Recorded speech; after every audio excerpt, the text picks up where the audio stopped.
obrigada, Jesus, por essa noite. Nós te louvamos e nós te agradecemos. Em nome de Jesus, amém. Amém, querido? Pode tomar o seu lugar. Fala para essa pessoa linda que está aí do seu lado. Você está preparado? Você está preparado? Você está pronto para ouvir a voz de Deus? Glória a Deus, querido. Eu creio que Deus vai falar ao seu coração nessa noite. Hoje é uma noite, é um culto de alegria. Hoje é o dia que nós estamos aqui para celebrar a Páscoa, como eu já havia falado. E eu quero trazer uma palavra. Hoje é um dia que muitos na Páscoa estão voltados para quê? Para comemoração. Muitos estão acreditando mais no ovo de Páscoa do que no que aconteceu realmente ali no sacrifício de Jesus. Há muitas festas, há muitas celebrações e muitas vezes o motivo da celebração não é o real motivo. E qual é o real motivo? O real motivo que nós como cristãos conhecemos, que a Páscoa representa o quê? A morte e a ressurreição de Jesus Cristo. Na sexta-feira começou o grande sofrimento, onde Jesus, ele foi levado, ele foi humilhado, arrancaram a sua barba, cuspiram na sua face, 39 chibatadas em suas costas, colocaram uma coroa de espinho em sua cabeça, foi levado, carregando a cruz, e quando chegou ao local onde ele ia ser crucificado, colocaram ele no madeiro, e ali perfuraram a sua mão, perfuraram os seus pés, e para finalizar, o seu coração começou a sair água. O estado de dor, de sofrimento de Jesus estava tão grande, tão profundo, que o seu coração explodiu. Tanta dor que ele passou. E aí a grande pergunta, como é que um homem conseguiu passar por tudo isso? Porque a Bíblia fala que Jesus era homem como nós. Não é verdade? E mesmo sendo um homem como nós, ele conseguiu passar por tudo isso. Será se nós, no lugar de Jesus, conseguiríamos passar? Não. Muitas vezes, na primeira aflição que vem, a gente já quer desistir de tudo, não é verdade? Na primeira dificuldade que vem, a primeira dorzinha que a gente já começa a sentir, as mulheres são mais fortes. Agora, os homens, né? Na primeira dor que o homem já começa a sentir, ai, estou morrendo. Meu Deus do céu, eu vou morrer. Né? A mulher não, a mulher Deus já preparou mais para ela sentir dor. Porque colocar um filho para fora, quem já teve parto normal, eu acredito que não seja fácil, né? Mas o homem, ele é durão, fortão, mas quando vem uma dor, quando vem uma doença, uma febre, uma gripe, ele já está pensando que vai morrer, né? E Jesus, ele passou por isso. Jesus passou pela pior situação que eu acho que ninguém nunca passou pela situação que Jesus passou, e ele suportou até o fim. Ele suportou até o fim. E quando Jesus foi colocado no madeiro, teve 7 momentos que ele liberou 7 palavras. E é o que nós vamos aprender aqui hoje nessa noite. 7 palavras de vitória. É o que nós vamos aprender hoje nessa noite, enquanto Jesus estava ali sendo colocado no madeiro. Quando ele já estava ali pronto para entregar o seu espírito a Deus, ele passou por 7 momentos. E hoje a primeira palavra que Jesus liberou é tão engraçado que quando nós estamos no meio da situação é mais fácil murmurar, é mais fácil reclamar, é mais fácil dizer por que eu estou passando por isso. E Jesus mesmo ali, a Bíblia fala que ele foi como uma ovelha muda. Ele não reclamou, ele não murmurou. E quando ele estava ali passando por aquele momento, ele liberou 7 palavras. E é o que nós vamos aprender. A primeira palavra que Jesus liberou é uma palavra de perdão. Está no livro de Lucas, capítulo 23, 34, diz assim: Então Jesus disse: Pai, perdoa essa gente, eles não sabem o que estão fazendo. A primeira palavra que Jesus liberou, quando ele estava ali, pendurado na cruz, e os soldados estavam ali zombando da cara de Jesus, falando assim: você não é o rei dos judeus? Você não curou muita gente? Então por que você não desce daí? E Jesus estava ali sendo insultado com palavras. E o que Jesus falou? Pai, perdoa-os porque eles não sabem o que faz. Então a primeira palavra que Jesus liberou foi uma palavra de perdão. Queridos, o perdão, e hoje eu trago essa palavra, não é para novo convertido, são para nós cristãos, que estamos aqui na caminhada há muito tempo. O perdão, ele tem um poder de destruição. A falta de perdão, ele tem um poder de destruição. Quando nós não perdoamos, a nossa alma fica amargurada. Quando nós não perdoamos, a nossa alma adoece. Hoje nós estamos dentro da igreja para viver em unidade. Muitas vezes uma coisa que acontece já é motivo de trazer contenda no nosso meio. Já é motivo de nós virarmos as nossas caras para o nosso irmão. Já é motivo de nós ficarmos ressentidos, porque quando nós não perdoamos, a nossa alma adoece. Quando nós não perdoamos, nós somos o prisioneiro. Não é a pessoa que fez magoou você. Não, quando eu não libero perdão, eu vivo dentro de uma prisão. Sabe aquela pessoa que quer romper na vida? Sabe aquela pessoa que trabalha feito um louco, que tem tudo para ter sucesso na vida, mas não rompem? Se você for conversar, será que essa pessoa não está ali com o coração preso? Será que essa pessoa não está guardando ódio no seu coração? Ah, porque fulano pisou no meu pé, já é motivo de ficar chateado com o irmão, já é motivo de você guardar rancor no seu coração, já é motivo de você fechar o seu coração para aquela outra pessoa, e você diz assim, não, eu sou cristão, está tudo bem comigo. Não, queridos, não está tudo bem. Porque quando nós não perdoamos, Jesus tinha tudo para odiar aquelas pessoas. Mas o que foi que Jesus falou? Pai, perdoa-os porque eles não sabem o que estão fazendo. Jesus todo o tempo ele estava sendo o nosso exemplo. Todo o tempo Jesus estava nos ensinando como nós deveríamos agir diante de todas as situações. Até mesmo no seu momento de morte, Jesus foi um exemplo para nós, nos ensinando que nós devemos liberar perdão. Independente que seja a situação, nós deveremos liberar perdão. Nós deveremos ter um coração livre. Porque quando nós não perdoamos, nós somos escravos de nós mesmos.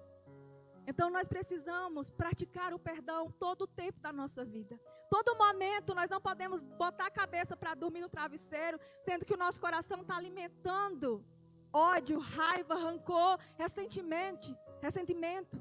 Se você tem algo mal resolvido com alguém, vai até essa pessoa e resolva. Não seja mais escravo da falta de perdão.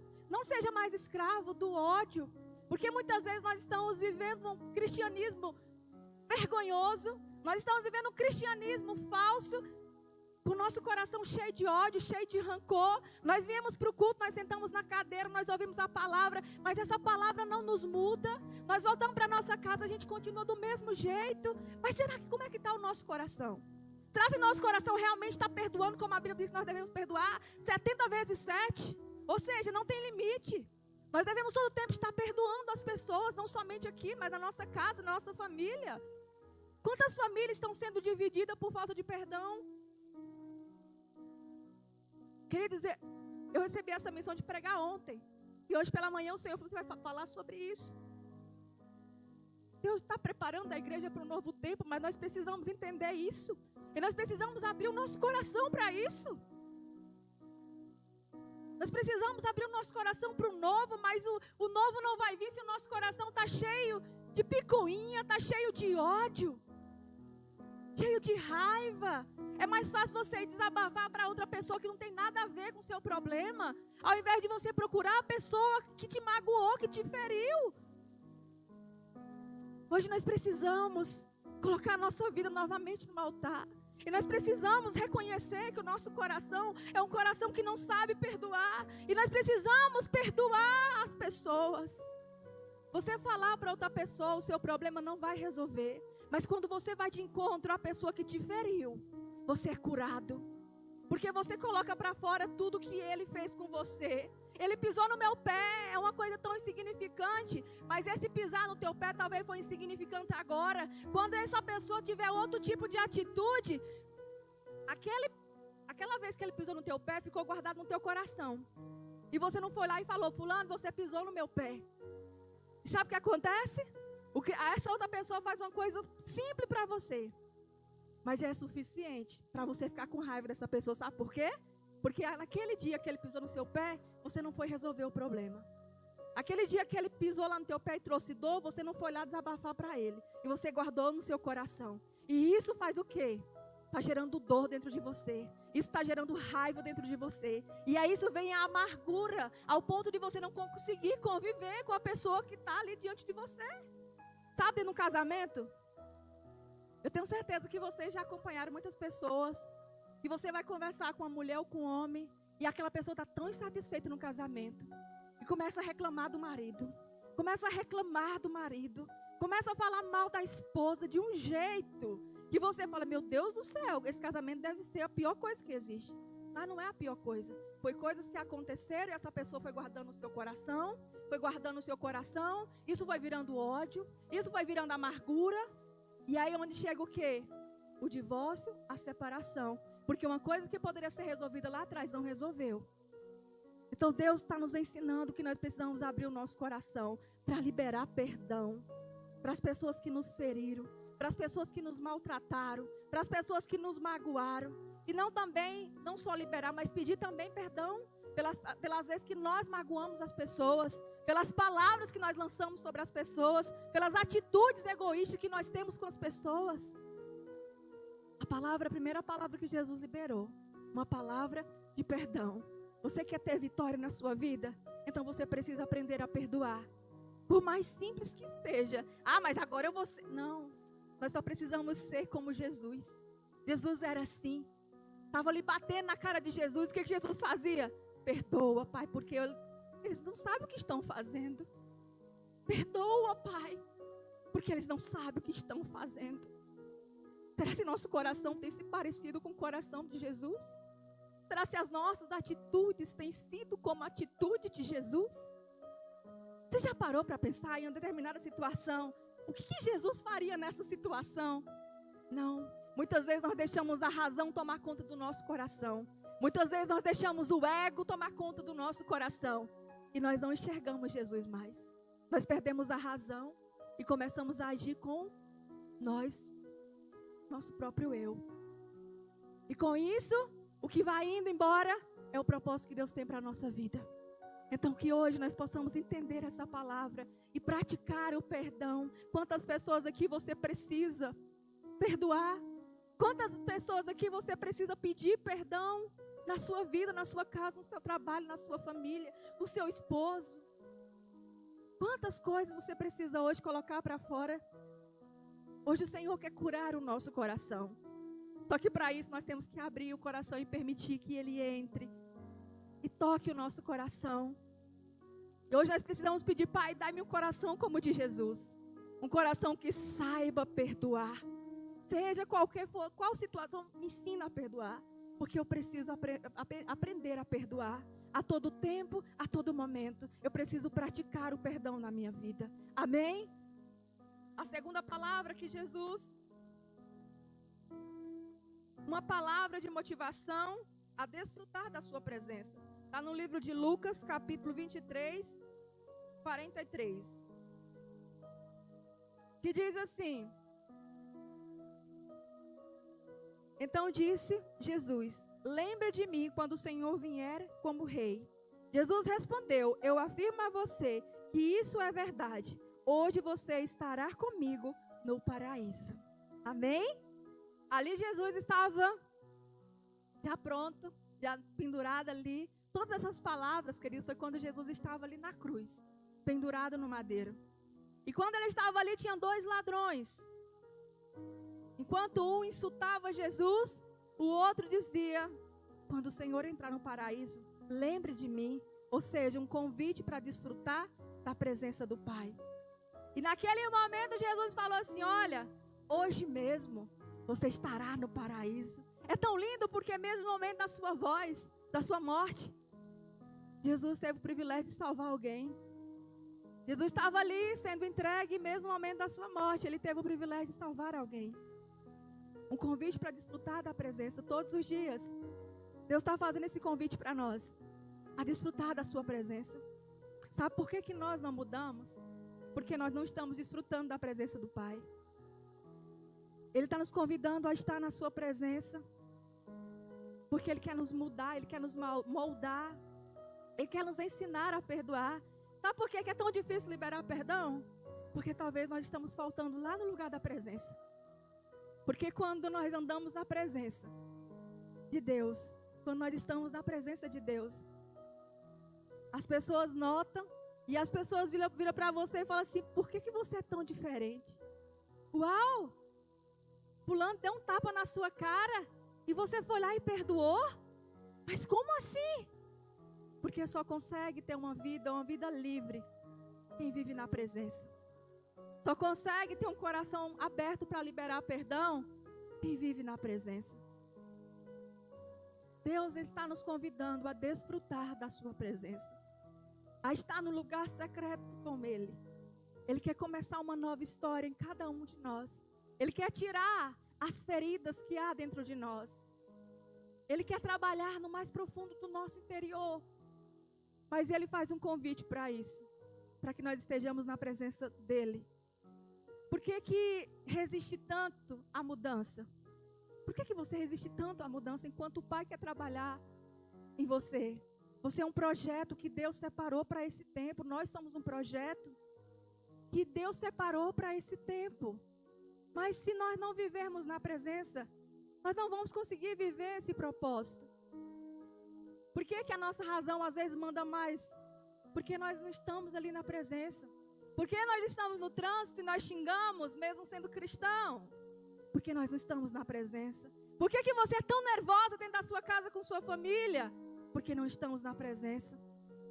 Está faltando presença na nossa vida. Está faltando mais de Deus. Porque quanto mais nós tivermos de Deus, mais nós vamos ter sabedoria para lidar com as coisas e com as pessoas. Quanto mais presença nós tivermos, mais amor vai exalar do nosso coração, para nós podermos lidar com as pessoas, lidar com o projeto que Deus colocou nas nossas mãos. Então aquele homem, mesmo sendo falho, mesmo sendo pecador, e ele tinha tudo ali para Jesus falar assim: não, você é um ladrão. Não, hoje não. Primeiro você precisa se consertar para você poder entrar no reino dos céus. Mas Jesus falou: hoje mesmo você entrará, você estará no paraíso. E talvez os nossos olhos estão tão para condenar as pessoas, que a gente não consegue mais ver o mover de Deus. Nós não conseguimos mais ver aquilo que Deus quer fazer no nosso meio. Porque nossos olhos estão tão amargos. Porque nossos olhos estão tão cheios de contendas. Hoje o Senhor está nos convidando a desfrutar da sua presença. A desfrutar da sua presença. A desfrutar, estar na presença dEle. Deus quer fazer coisas grandiosas, querida, na nossa vida. Você crê nisso? Você crê que Deus quer te usar? Você crê que Deus quer derramar em você a essência dEle cada vez mais? Você crê que Deus, Ele te preparou, está te preparando para viver esse tempo? Você crê nisso? Nós precisamos estar na presença. Essa igreja vai elevar de nível quando nós escolhermos estar na presença, nos derramando. Quando nós tivermos dificuldade de pedir perdão, quando nós estivermos nos derramando: Pai, eu tenho dificuldade de liberar perdão. Pai, fulano me feriu e eu não consigo perdoar essa pessoa. Me ensina a perdoar essa pessoa. Deus vai colocar no seu coração esse perdão. Deus vai arrancar do seu coração essas escamas que estão prendendo. Mas isso é na presença. Nós sofremos tanto porque nós queremos fazer do nosso jeito, da nossa maneira. Nós queremos lutar com os nossos próprios braços porque é mais fácil. Lutar com a nossa própria força. Não. Deus só convite: vem para a minha presença. Venha desfrutar. Porque Jesus já pagou o preço.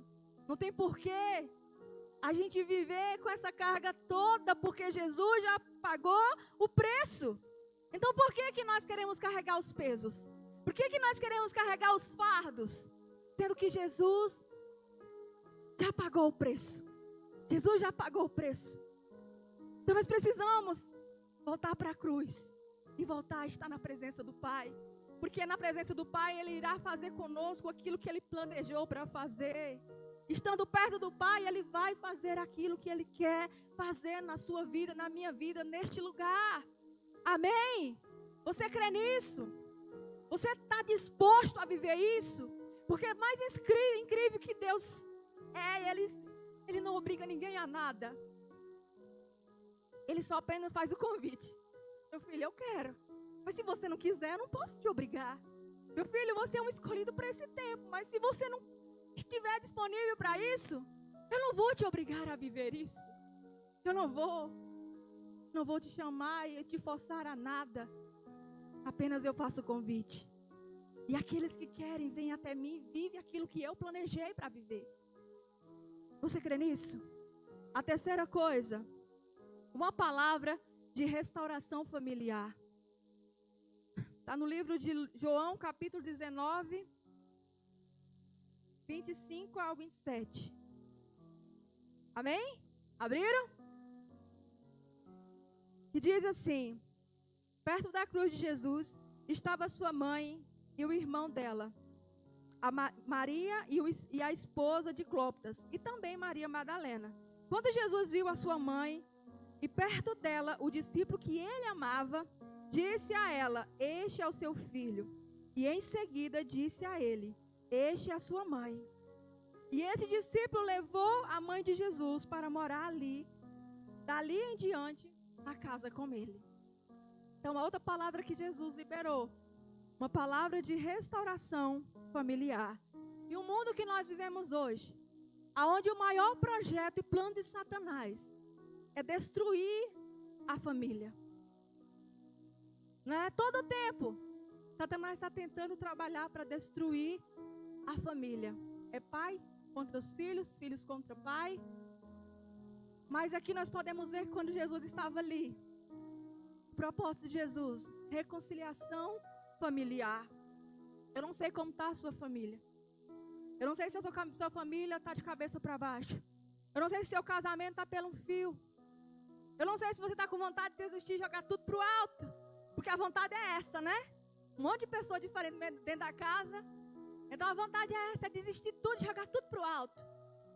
Mas eu quero te dizer que hoje o Senhor vai liberar sobre este lugar uma unção de reconciliação. Onde haverá paz sobre os lares. Aonde filhos irão estar com os pais. Deus está liberando sobre este lugar uma unção familiar. Por que há tanta guerra na família? Porque quando há junção de uma família, há um propósito. Quando a família está ali unida, há um propósito. Então, por isso que nós precisamos lutar pela nossa família. Por mais difícil que esteja, por mais complicado que esteja, nós devemos lutar pela nossa família. Eu sei que muitos estão aqui com sua família. Eu vim de um lar aonde o projeto de Satanás foi trazer separação entre os meus pais. Eu tinha apenas 3 anos, quando meu pai saiu de casa. E eu cresci, uma criança frustrada, decepcionada, cheia de ódio, odiava. Meu pai era uma pessoa que maltratava a minha mãe, que batia na minha mãe. Aquele homem possessivo, ciumento. Dava homens para minha mãe. E eu apenas tinha 3 anos. E eu não conhecia, não tinha entendimento. Para mim, o meu pai era o meu herói, até 3 anos de idade. Eu era caçula, eu era mimada. Eu tenho poucas lembranças com meu pai, porque a memória, 3 anos, não dá para gravar. E eu tenho pouquíssimo, se eu tiver, eu acho que é mais de ter ouvido falar quem ele era. Só que ao invés das pessoas falarem coisa boa do meu pai, falava o que ele fazia com minha mãe. O que ele praticava com minha mãe. E aquelas palavras entraram no meu coração e eu passei a odiar. Odiar o meu pai. E eu falava sempre que eu tinha nascido de qualquer coisa, de invento, mas eu não tinha pai.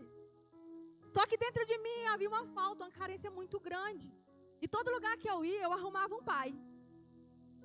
Né, Serginho? O pai do Sérgio ali virou meu pai quando eu me converti. Eu ia, seu Damião. E onde eu ia, eu queria ter um pai. Eu queria ter um pai. E onde eu ia, eu arrumava um pai, porque havia uma falta muito grande dentro do meu coração. E graças a Deus, Deus mudou a minha vida, mudou a minha história. Queridos, eu nem sequer sonhava em casar. E eu dizia, casamento para quê? Para viver o que minha mãe e meu pai viviam? A frustração lá que eu recebi lá atrás.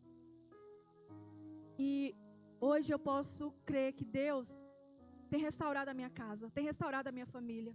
tem trago reconciliação dentro da minha casa. Hoje eu tenho um relacionamento com meu pai à distância, porque ele mora em São Paulo. Hoje eu consigo me relacionar com minha família. Então aquele projeto que Satanás tentou atingir, ele pode ser mudado através de mim.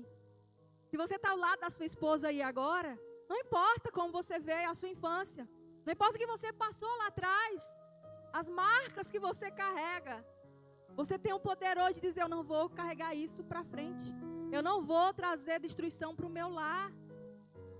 Hoje eu quero, em nome do Senhor, se meu lar está destruído dessa forma, eu quero pedir que o Senhor traga reconciliação dentro do meu lar, dentro da minha casa e da minha família.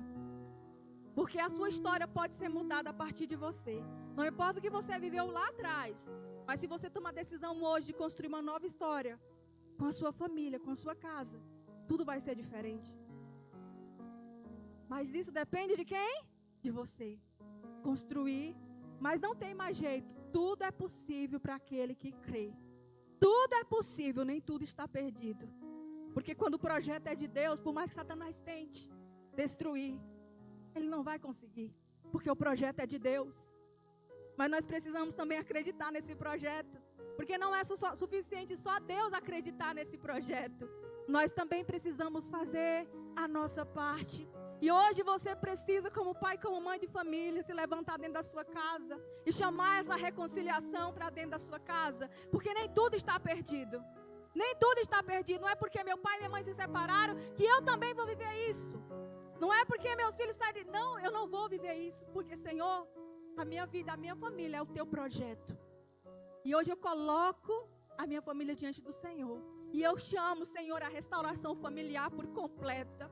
Senhor, porque eu não quero apenas a metade, eu quero uma restauração completa. Começa a orar pela sua família. Seja um guardião da sua família. Proteja a sua família. Não dê lugar para Satanás entrar. Proteja a sua família. Porque quando você sai dentro da sua casa para falar mal do seu esposo na rua, você está dando lugar para Satanás entrar. E vice-versa. Se você fala mal da sua esposa no seu trabalho, você está dando lugar para Satanás entrar. Se você chama os seus filhos de palavras, porque o crente ele não xinga, mas ele usa a palavra abençoado. E outra palavra que ele fala outra coisa. Você está deixando Satanás trabalhar dentro da sua casa. E isso deve ser uma escolha sua. A partir de hoje se levantar dentro da sua casa e dizer, Satanás não vai destruir o projeto que Deus formou. Porque a minha família é um projeto de Deus. A minha família é um projeto de Deus. Vocês precisam, como pais, cuidar dos seus filhos. Olhar o que seus filhos olham na internet. Porque talvez Satanás está entrando pela internet e pais não estão tão ocupados que não conseguem enxergar. Não consegue ver, entrega o celular na mão da criança. A criança está ali mexendo na inocência. Encontra uma página que não é para ser encontrada. Começa a ver essa página, ele já desperta o interesse na criança. E de repente a criança já está mexendo em outro site, em outras coisas. Por quê? Uma brecha que foi dada. Satanás entrou e ali começou a trabalhar de uma forma tão sutil. Então, pais, vigiem, cuide da sua casa. Cuide da sua casa. Porque as coisas estão ruins, ainda vão ficar pior. Então nós precisamos cuidar da nossa casa. E crer, Deus, eu creio. Nem tudo é o fim. É apenas o começo de uma nova história. Você crê nisso? Você crê nisso? Esse projeto não está falido. O mundo quer dizer que a família é um projeto falido. Mas nós, como servos do Senhor, nós nos levantamos e não está falido. Pelo contrário, eu creio na minha família. Eu creio na minha família. Eu creio, você precisa olhar para a sua família como um espelho. Porque se você não é um admirador da sua família, você espera que os outros lá fora vão ser? Não. Tem mais pessoas para jogar pedra do que para trazer coisas boas. Então você deve ser a pessoa que luta e acredita na sua família. Se hoje você falou tanta coisas ruins da sua família, é o dia de você se arrepender e pedir, Senhor, me perdoa. Porque com a minha boca eu estava destruindo a minha família. Com minhas palavras eu estava destruindo o meu casamento e a minha casa. O Senhor quer trazer conserto. Mas nós precisamos nos atentar e viver isso. Amém? A quarta palavra. Uma palavra de aceitação. Está no livro de Mateus, capítulo 27, versículo 46. Às 3 horas da tarde, Jesus gritou bem alto: Eli, Eli, lama sabactana. Essas palavras querem dizer: Deus meu Deus, por que me abandonaste? Jesus já estava ali no madeiro há algum tempo. Jesus já estava cansado, Jesus já estava esgotado. E naquele momento de dor, de aflição, de agonia, Jesus se sentiu abandonado pelo Pai. E ele usou a linguagem infantil, aquela linguagem: Eli, Eli, lama sabactana. Que quer dizer: meu Deus, por que o Senhor me abandonou? Quantos aqui já passaram por uma angústia tão grande, ao ponto de se sentir: meu Deus, eu acho que Deus me abandonou? Quantos aqui já passaram pela uma luta tão grande e falam assim: meu Deus, não vou suportar, eu não vou conseguir, essa luta aqui tá grande, está difícil. Quantos aqui já passaram por essa luta ao ponto de achar que Deus tinha te abandonado? Você já passou por isso? Por essa luta ao ponto de você achar: Deus me abandonou porque não dá mais. E Jesus, ele estava passando por aquele momento ali difícil. E naquele momento difícil ele sentiu que o Pai havia abandonado ele. A dor do abandono dói. Eu já passei por isso. Dói, traz muitas feridas na nossa alma. Como eu já falei para vocês agora há pouco. Dói e causa muitas feridas na alma. E como cristão, muitas vezes também nós passamos por luta. E nós achamos que Deus nos abandonou. Queridos, não. Lá no livro de Isaías 27 diz, 7:10 diz assim: ainda que meu pai e a minha mãe me abandone, contudo o Senhor não me abandonará. Fala para essa pessoa que está do lado: Deus nunca vai te abandonar. Deus nunca vai te abandonar. Você não se sinta só. A luta vem. Qual é o processo que não tem a luta, que não tem a dificuldade? Quantas lutas tem na sua casa, da sua família? Mas você deve lembrar de algo.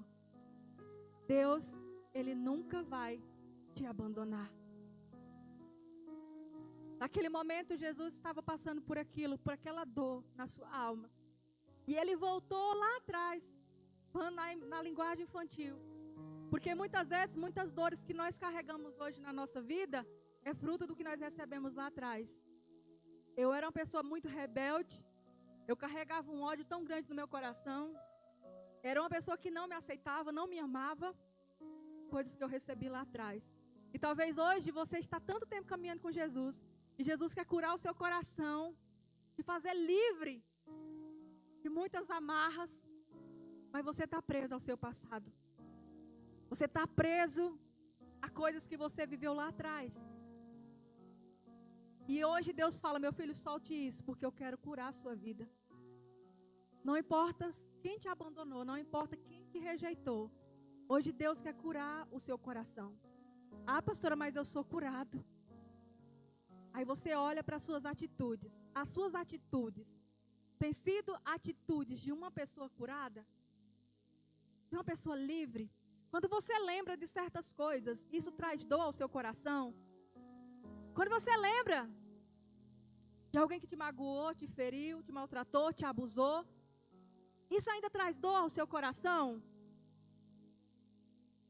Eu achava que eu era curada.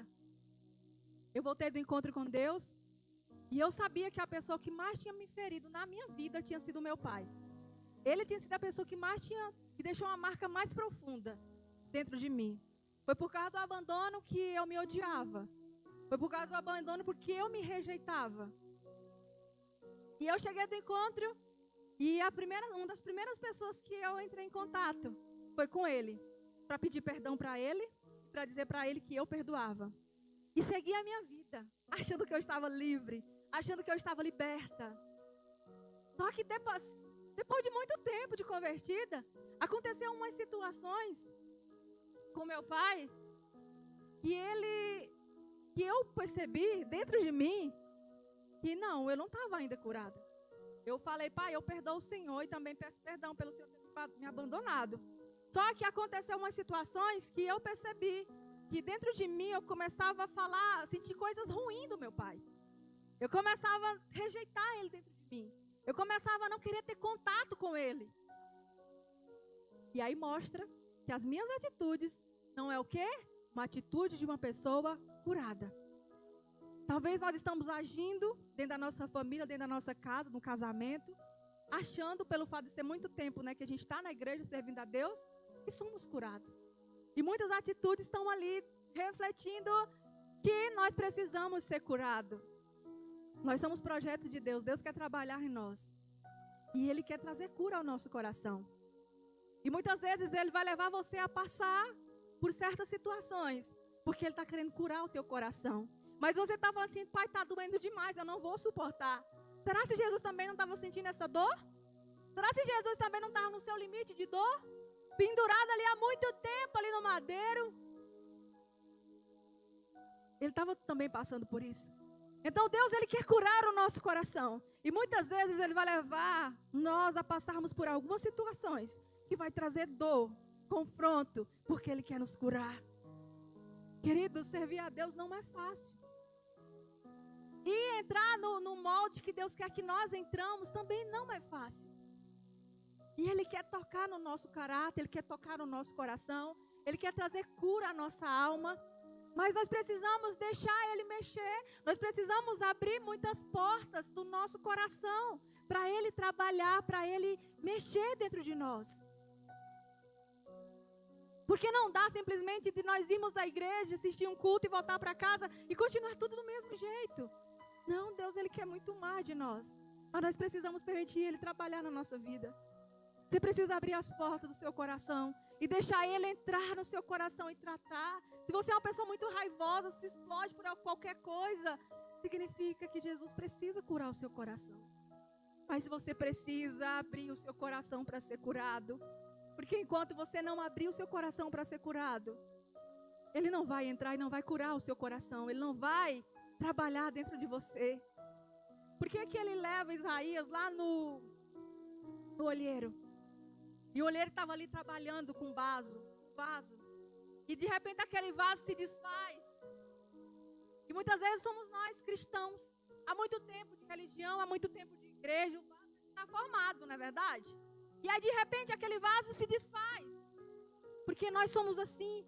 Ele quer sempre nos desfazer para trabalhar. Porque melhor que qualquer pessoa, Deus conhece o nosso coração. E por mais que nós olhamos na frente do espelho, nós falamos assim, tá tudo bem, eu sou uma pessoa curada. Será se nós realmente somos pessoas curadas? Será se nós já liberamos coisas que existem dentro do nosso interior, guardadas, que só você e Deus sabe? Será se você perdoou a pessoa que realmente te traiu, te abandonou, te rejeitou? Você esperava amor dessa pessoa e você recebeu uma traição? Você esperava cuidado dessa pessoa e você foi abandonado por essa pessoa? Você esperava amor dessa pessoa e essa pessoa só te batia, te maltratava, te humilhava? Entenda, nós hoje como vasos precisamos nos desfazer e permitir que o olheiro trabalhe em nós, trabalhe no mais profundo do nosso coração, da nossa alma. E quando nós permitirmos isso, Ele vai trabalhar no mais profundo.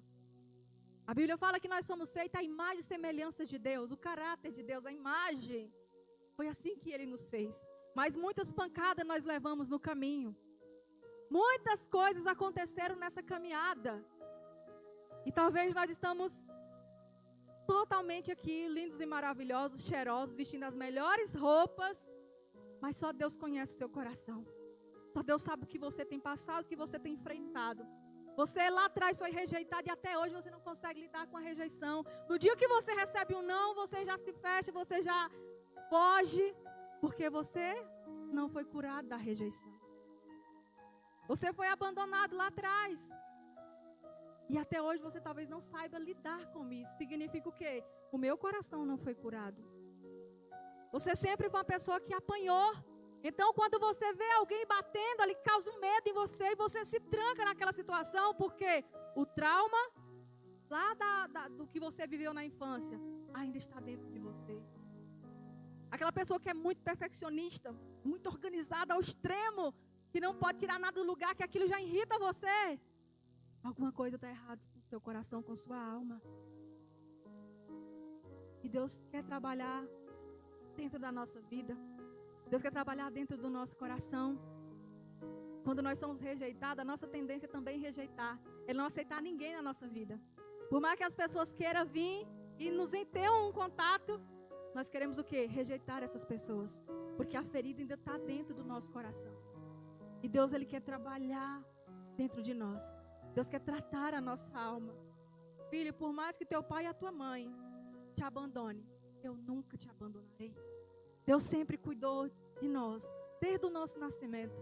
Ele se importou com você. Você poderia estar em qualquer lugar. Você poderia estar num bar hoje, enchendo a cara. E onde é que você está?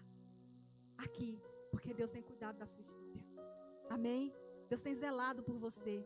Talvez você não tenha enxergado, mas Deus tem zelado e Deus tem cuidado de você nos mínimos detalhes. Você está aqui, ouvindo essa palavra hoje. Amém? A quinta palavra, uma palavra de amor. Vou abrir aqui meu bloco. Está no livro João 19, 28. Agora Jesus sabia que tudo estava completado. Então, para que se cumprisse o que diz as Escrituras Sagradas, Jesus disse: estou com sede. Naquele momento de dor, Jesus já estava esgotado. E ele virou: estou com sede. E algum dos soldados que estava ali molhou uma esponja, colocou nos lábios de Jesus para molhar. Isso reflete o amor de Jesus por nós. Estou com sede. Uma palavra de amor. Jesus sabia que ali o seu propósito estava sendo cumprido. Jesus sabia que a sua missão estava sendo realizada. Qual foi o maior propósito da morte de Jesus? Foi para que vidas fossem salvas. Foi para que vidas fossem alcançadas. Porque se Jesus não tivesse passado pelo que ele passou, nós não iríamos nos encontrar novamente com o Pai.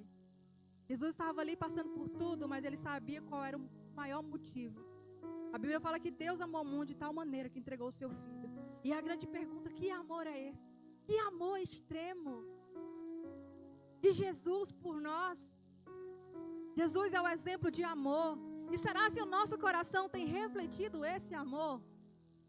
Será se esse coração tem refletido dentro de você esse amor genuíno e verdadeiro, capaz de enfrentar tudo? Um homem ou uma mulher apaixonada, ele é capaz de fazer tudo, né? Pela amada ou pelo amado. E foi isso que Jesus fez. A maior declaração de amor que Jesus fez foi se entregar em um madeiro, em uma cruz por nós.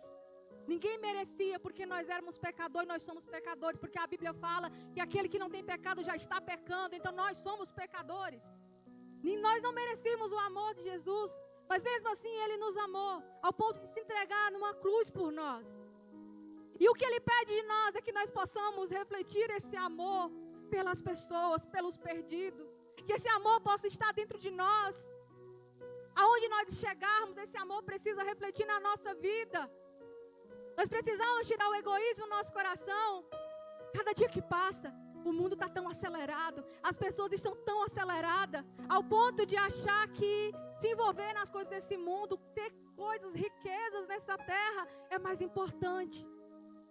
Mas não, queridos, Deus nos chamou apenas para amar. Deus nos chamou apenas para amar as pessoas. O bem mais precioso não é carro, não é casa. Deus não se importa com isso. Sabe por que Deus não se importa com isso? Porque a nossa mansão é lá no céu. A nossa moradia é lá no céu. E muitas vezes nós nos perdemos olhando para as riquezas, olhando para os deslumbres que esse mundo oferece. Nós olhamos a vida das pessoas ganhando tanta coisa e você fala: meu Deus, eu também quero. Eu também quero ter isso. Não, não é errado nós queremos ter as coisas boas. Mas ao ponto dessas coisas boas não tomar o lugar de Deus no nosso coração. Porque é muito fácil nós trocarmos. Porque nós somos carne, nós somos humanos. Deus, Ele nos chama apenas para refletir o amor dEle aqui na terra. Levar o amor dEle aqui na terra. Eu tenho sede. Qual é a sede de Deus para esse tempo? A sede de Deus sempre foi o quê? vidas, pessoas. A Bíblia fala que uma alma vale mais do que o mundo inteiro. Será se nós temos refletido esse amor? Será se nós temos importado com as pessoas que estão na nossa volta? Não precisa ir longe, porque muitas vezes a gente fala assim, eu quero ser missionário, eu quero ir para outro estado, e sendo que dentro da nossa casa existem pessoas que precisam desse amor. Nós queremos muitas vezes amar lá fora e esquecemos de refletir esse amor dentro da nossa casa. Nós queremos ser exemplo lá fora, mas nós esquecemos de refletir aqui dentro da nossa casa. Dentro da nossa casa. O primeiro está aqui na nossa casa, na nossa família. E nós precisamos refletir esse amor aqui dentro da nossa casa, dentro da nossa família. Nós precisamos ter esse amor dentro do nosso coração. E apenas Deus, Ele pode dar esse amor. Lembra do lugar que Ele nos chama? Para a presença dEle? Porque se não for na presença, nós não conseguimos amar. Porque é muito difícil amar, gente, não é verdade? É muito difícil. Amar, olha para esse irmão que está do teu lado. Fala assim, mas tu é trabalhoso. Mas tu é trabalhoso. As esposas vão aproveitar agora. Os maridos também, né? Mas tu é trabalhosa, viu? Aí você fala assim, mas mesmo assim eu te amo. Eu não te largo. Olha para os filhos aí agora e fala, mas vocês são trabalhosos. Né? Pensa aí nas suas bênçãos. Você fala, mas eu amo, não é verdade? Eu amo. Então, querido, Deus nos chama a manifestar esse amor. Jesus estava lá estampado. Sabe aqueles holofotes que fica lindo e maravilhoso? Jesus na cruz, Ele estava ali, dando seus últimos exemplos para nós seguirmos. Por essa forma que Ele amou, se entregando em um madeiro e uma cruz por nós, mesmo sem merecer. Enquanto estava zombando, o outro estava ali com Jesus, e Jesus deu a oportunidade para ele. Então, todo o tempo, Jesus estava falando assim, meu filho, sabe por que muitas vezes nós nos perdemos na caminhada? Porque nós tiramos os olhos de Jesus.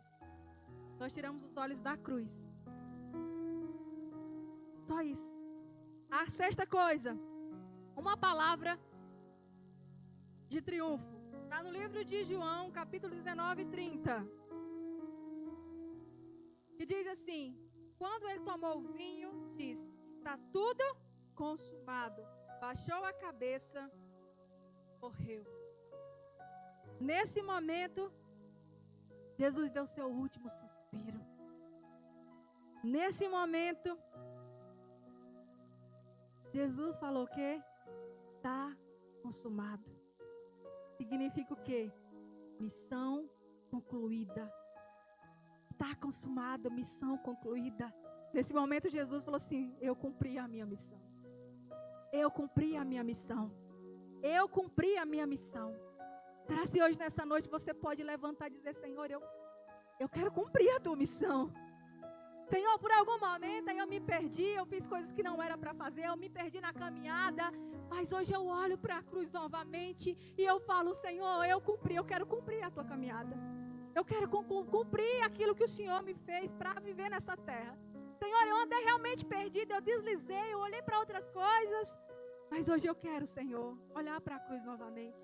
Eu quero enxergar o que o Senhor fez lá na cruz do Calvário e voltar para o propósito. Voltar para aquilo que o Senhor me chamou para fazer nessa terra. Eu não quero mais ficar perdido dentro de picuinha, vivendo coisas tão pequenas. Eu quero me alinhar com o teu propósito e viver o teu chamado. Queridos, isso é tão forte, tão poderoso. Porque quando nós olhamos e vemos o que Jesus fez na cruz do Calvário, será que nós conseguimos enxergar coisas pequenas? Não, olha o que Jesus fez, o preço que Jesus pagou por nós. Então o que nós precisamos? Apenas nos posicionar para viver aquilo que Deus nos chamou para viver. Deus nos chamou para viver o propósito dEle, cumprir a vontade dEle, viver no centro da vontade dEle. Olha para o tamanho que Jesus passou. Se nós olharmos para a revelação da cruz e nós conseguimos medir o que Jesus viveu ali na cruz, coisas assim tão pequenas não ia significar mais nada para nós. Coisas grandes também não ia significar nada, porque o que Jesus viveu na cruz do Calvário já era suficiente para nós dizermos assim, pode vir luta, pode vir qualquer situação, eu não vou largar o meu propósito, eu não vou largar o meu chamado, porque o que Jesus fez na cruz foi algo muito grandioso, e eu preciso honrar esse chamado. Hoje Jesus nos chama a olhar para a cruz, a voltar os nossos olhos para a cruz. Hoje Jesus quer consertar toda a bagunça que está dentro de você, que Satanás colocou dentro do seu coração para confundir o teu propósito. Quantas coisas você tem dado ouvido e tem tirado os olhos do propósito que Deus tem para a sua vida? Aonde era para você estar hoje se você não tivesse dado ouvido às coisas que Satanás tem colocado na sua mente, no seu coração? Hoje Deus nos chama a voltar e olhar para o propósito, a cumprir a missão que Ele nos chamou para cumprir. Ele nos chamou para cumprir essa missão. E essa missão vai ser cobrada de nós. E não foi por falta de dizer, Senhor, eu nunca ouvi falar. Senhor, eu estava de ouvido tão tampado ao ponto de não ouvir, não. Se você abre hoje um celular, tem mensagem. Se você vai sentar para ver no YouTube, tem uma mensagem. Está escancarado. E nós precisamos entender. Nós precisamos alinhar o nosso coração novamente com a vontade do Pai. Dizer, Senhor, eu quero alinhar o meu coração com a tua vontade.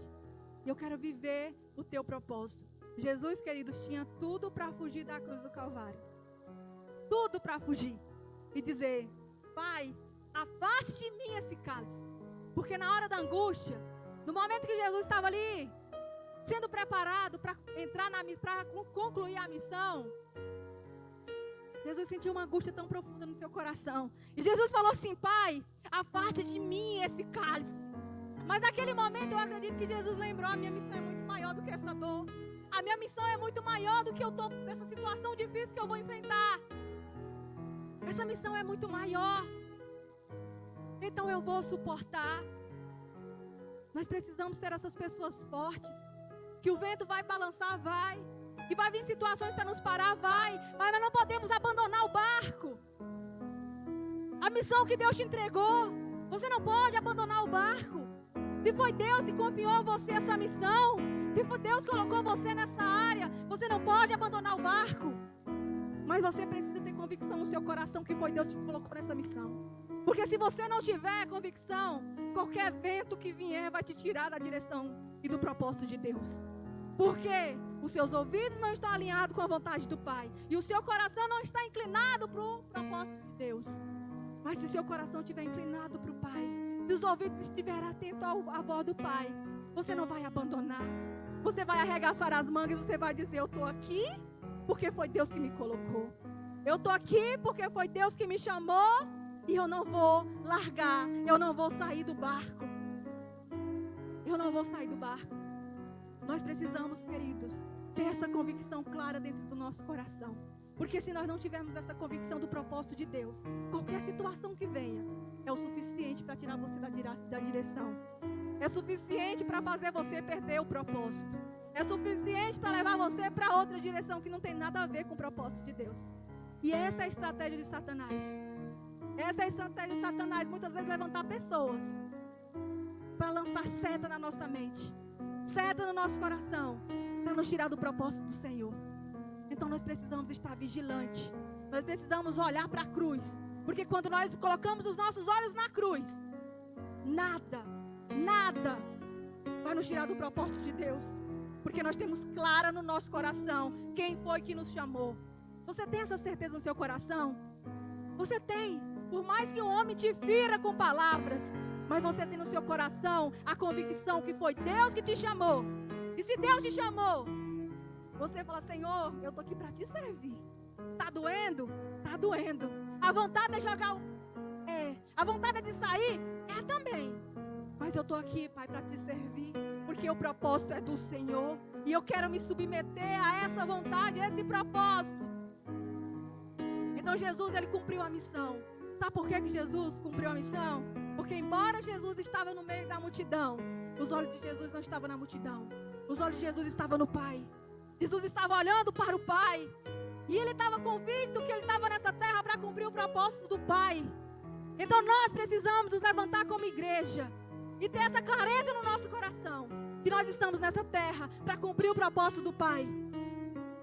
E vai vir muitas coisas para tentar nos tirar desse propósito. Mas nós precisamos vestir a camisa e dizer, não, foi o Pai que me colocou. Foi o Pai que me colocou. Eu estou nessa igreja há 13 a 14 anos. Eu acho que já fez 14 anos agora em março. Sabe por que eu não saí ainda? Porque eu tenho convicção que meu Pai me colocou aqui. Eu tenho convicção que Deus me tirou lá de Ceilândia, quando ninguém não acreditava em mim. que me fez vir para cá. Os cultos terminavam 10 da noite. Eu ia para a parada, ficava na parada ali sozinha, no P-Norte. Pensa numa crente que orava. Oh, eu orava, nem sabia orar porque eu era convertida.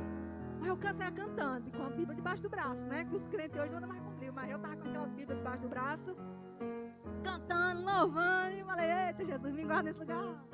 Aí eu descia, pegava o ônibus, descia lá para o centro de Ceilândia, que é um deserto. Chegava lá, descia, lá no meu prédio, era prédio comercial, então não tinha ninguém. E eu vim. E hoje eu estou aqui, 14 anos, servindo o pai. Fui para o Nordeste, tinha tudo para ficar lá. Mas o pai falou assim, não é a hora, volte, teu lugar não é aqui. Eu poderia ter falado assim, não, eu vou ficar, porque a minha família é mais importante. Mas eu entendo dentro de mim que eu tenho uma missão. Sou perfeita? Não sou. Estou dentro dessa missão, quero entrar ainda mais nela. Porque nós temos que ter convicção, queridos. Tem convicção, qualquer vento vai tirar da direção. Lembre-se disso. Tem convicção, qualquer vento vai tirar você da direção. E muitas pessoas falam assim, mas você mora tão longe. Por que você não vai aqui para essa igreja universal? Era lá da minha casa, do prédio. Eu só desci assim. Porque eu entendo que Deus me plantou naquele lugar. Então você precisa ter essa convicção no seu coração. Se você não tem, você vai orar e dizer assim, Senhor, eu quero ter essa convicção. Porque eu não quero ser o crente macaco. Só pulando de igreja. Não, você tem que ter convicção para que o seu propósito possa fluir nessa terra. Para que o plano de Deus possa ser executado através de você. Amém? Glória a Deus, tem alguém aí? Amém, glória a Deus. Deus está querendo alinhar a nossa vida, queridos. E nós precisamos estar pronto para viver isso. Amém? E a sétima palavra e última, uma palavra de esperança. Está no livro de Lucas 23, 46.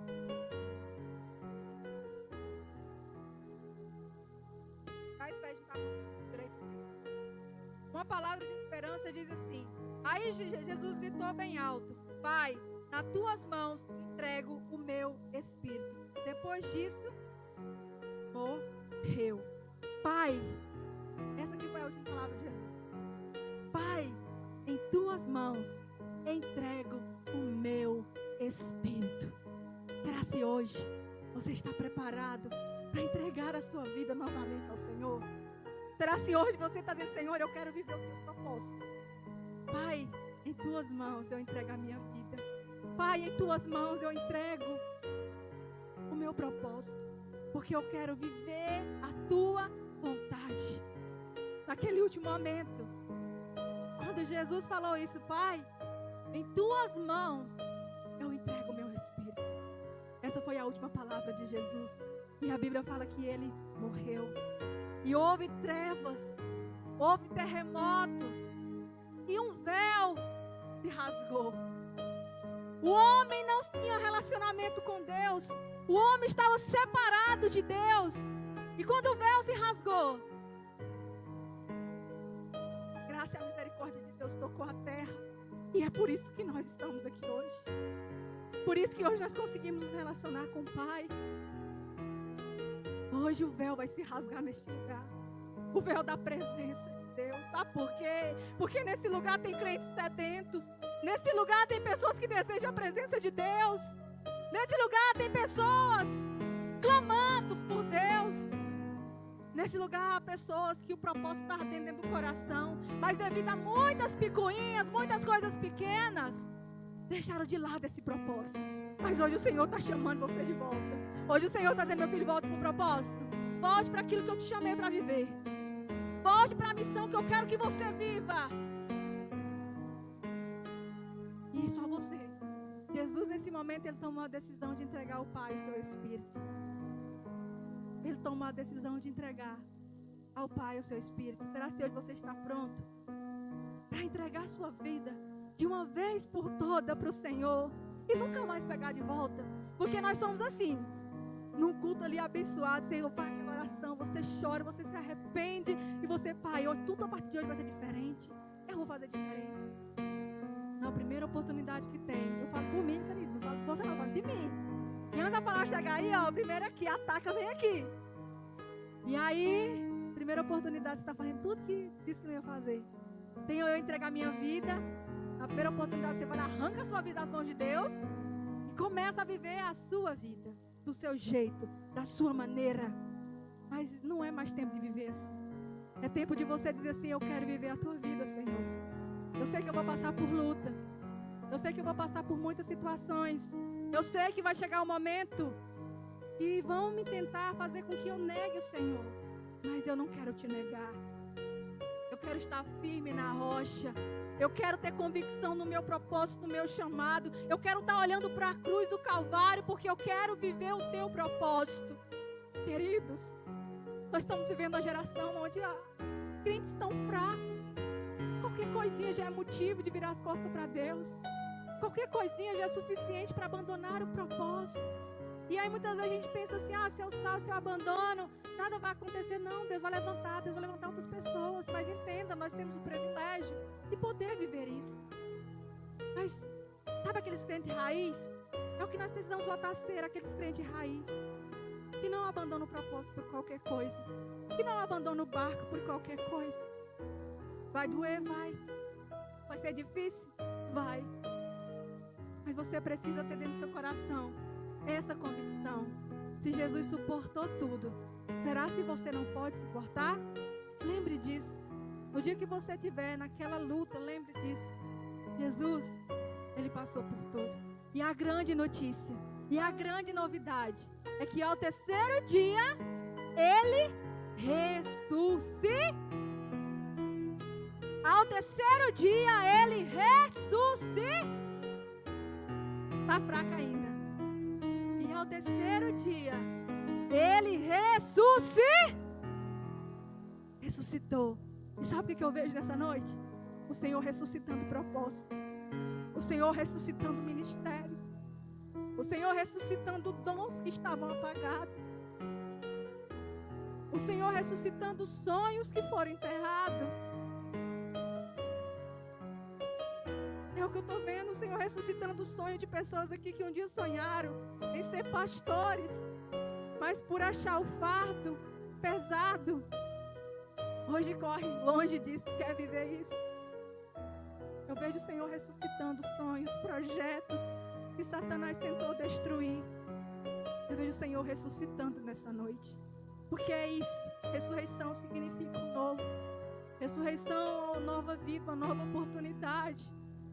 Ali Jesus, Ele ressuscitou ao terceiro dia, quando os inimigos de Jesus estavam lá, falando assim: acabou, nós vencemos, nós conseguimos, porque é isso que Satanás faz. Ele luta, e quando ele acha que a vitória é dele, Jesus vem e ressurge e diz: não, a vitória é do Senhor, porque a última resposta sempre será do Senhor. Sempre será do Senhor.